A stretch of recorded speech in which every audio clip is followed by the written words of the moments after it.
यहोशू का जन्म मिस्र में हुआ था और वो उन इसराइलियों में से एक था जो वहाँ गुलाम थे। जब मूसा इसराइलियों को मिस्र से बाहर और जंगल में ले गया तो यहोशू उसका सहायक बन गया और उसने इसराइलियों की अगुवाई करने में मदद की। जब मूसा ने कनान देश की छानबीन करने के लिए भेदियों को भेजा तब यहोशू उन 12 में से एक था जो उस काम के लिए चुने गए थे। यहोशू और कालेब नाम का एक और जासूस केवल 2 थे जिन्हें विश्वास था कि इजरायली देश को जीत सकते हैं, लेकिन अन्य डर गए और इसराइलियों को हतोत्साहित किया। 40 वर्षों तक जंगल में भटकने के बाद मूसा की मृत्यु हो गई और परमेश्वर ने यहोशू से बात की, उसे वादा किए गए देश में इसराइलियों की अगुवाई करने के लिए कहा।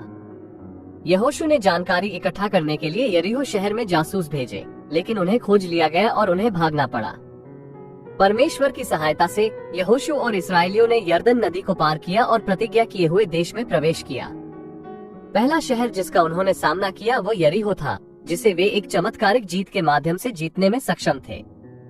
और 7 दिन तक वे नरसिंगे फूंकते हुए नगर के चारों ओर घूमते रहे और 7वें दिन नगर की शहरपनाह गिर गई।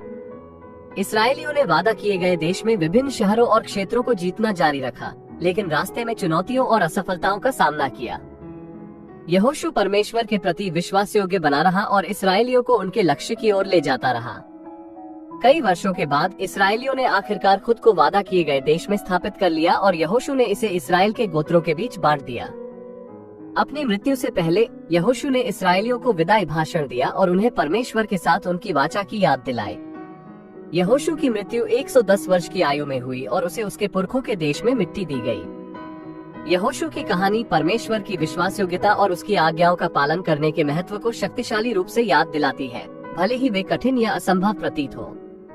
यहोशू के नेतृत्व और साहस ने इसराइलियों को परमेश्वर पर भरोसा करने और वादा किए गए देश को जीतने के अपने लक्ष्य की दिशा में काम करने के लिए प्रेरित किया।